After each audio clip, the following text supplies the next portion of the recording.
dan Energi minus TBK membukukan penurunan laba pada tahun 2019.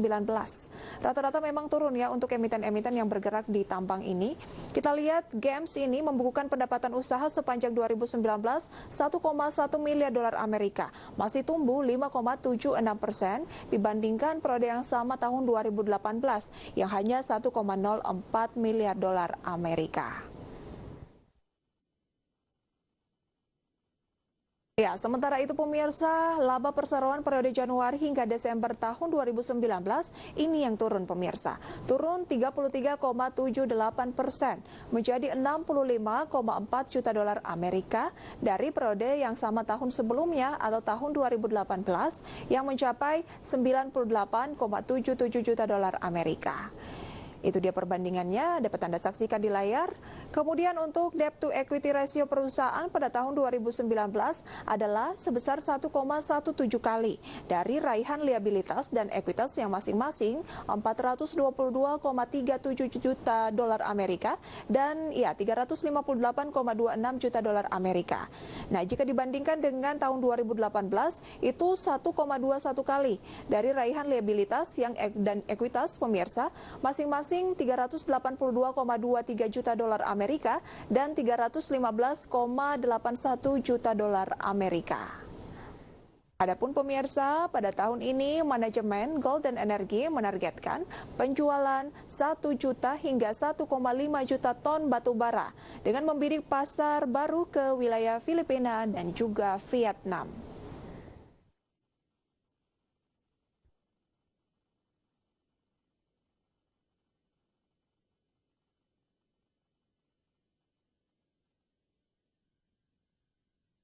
Ya, dan pemirsa, selanjutnya kami sudah tersambung melalui line telepon bersama dengan Pak Indra, Investment Banking Panin Sekuritas. Halo Pak Indra, selamat siang. Halo, selamat siang. Siang Mbak Prisa. Iya, sehat ya Pak ya? Sehat. Ini work from home atau di kantor? Stay office. Oke. Iya, mencermati pergerakan indeks harga saham gabungan saat ini, boleh tanggapannya sedikit Mas, turun 1,32%, memang sudah tidak sebesar hari-hari kemarin.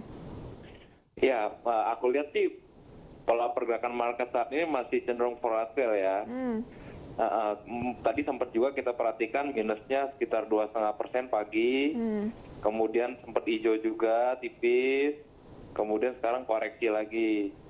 Nah, kalau menurut aku sih ini lebih kepada technical pattern ya, di mana investor lokal melihat bursa Asia kan bergerak mix.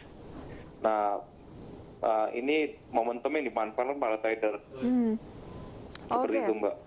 Nah, momentum yang tepat saat ini apa yang bisa dilakukan? Karena kalau kita perhatikan dari data-data Genars hari ini ya sudah mulai ada penguatan yang cukup signifikan, khususnya di perbankan juga. Misalnya BBRI hari ini dikena aksi net foreign buy dengan kenaikan hingga mencapai 2,76%. Kemudian BBCA juga hari ini naik meskipun belum menutup pelemahan yang terjadi di hari kemarin. Hari ini naik 1,07%, Kalbe Pharma naik 4,52%. Apakah menurut Anda momentum yang bisa dimanfaatkan lebih kepada trading harian atau seperti apa nih?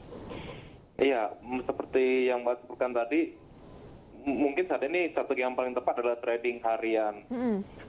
Karena kita tahu secara regional dan secara regional bursa bergerak mix. Selain itu juga kita lihat belum ada berita-berita baik yang bisa kita perhatikan. Selain itu juga secara overall, in general, hanya beberapa saham blue chip saja yang menguat. Jadi kecenderungan misalnya melihat perkembangan dari market saat ini, sebaiknya apa yang dilakukan oleh para investor? Apakah saat ini wait and see saja terlebih dahulu, Pak Indra? Iya, kalau saran aku sih untuk investor wait and see dulu. Mungkin kalau untuk traders silahkan memanfaatkan momentum ya. Oke, Anda sendiri melihat sebenarnya pelemahan dari indeks harga saham gabungan saat ini, kenapa kita harus wait and see? Akan menguji support ke berapa sih? Aduh, kalau support sih jujur ini trennya mencari level terendah baru ya, all time low terus ya. Kalau target selanjutnya sekarang kan di 4.405 nih. Target selanjutnya di posisi berapa sih support yang kira-kira kalau itu jebol ya maka ada peluang ke support berikutnya? Oke, mungkin yang harus diperhatikan poin di level 4.200 ya. 4.200. Kalau 4.200 sampai tercapai, ada potensi menguji ke 4.000. Ya, kemungkinan terkoreksi lanjutan. Baik, kalau kita harus wait and see terlebih dahulu, berarti belum disarankan ya untuk beli ataupun cicil, karena banyak juga yang menilai ini momentum untuk cicil beli di tengah aksi ya diskon yang diberikan oleh sejumlah saham. Belum ya? Makanya, kalau memang strateginya dari, kan masing-masing strategi beda-beda.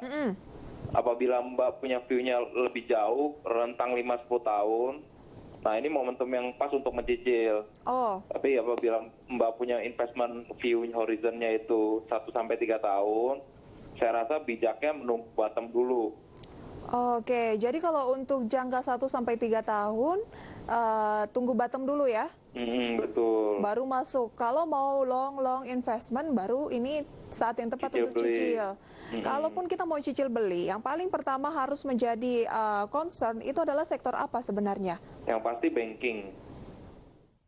Banking ya, lebih ke banking blue chips, Mas Indra. Banking blue chip. Betul. Anda lebih melihat kalau yang blue chips, apakah kita berbicara mengenai BBRI, BBCA, atau justru misalnya BBNI?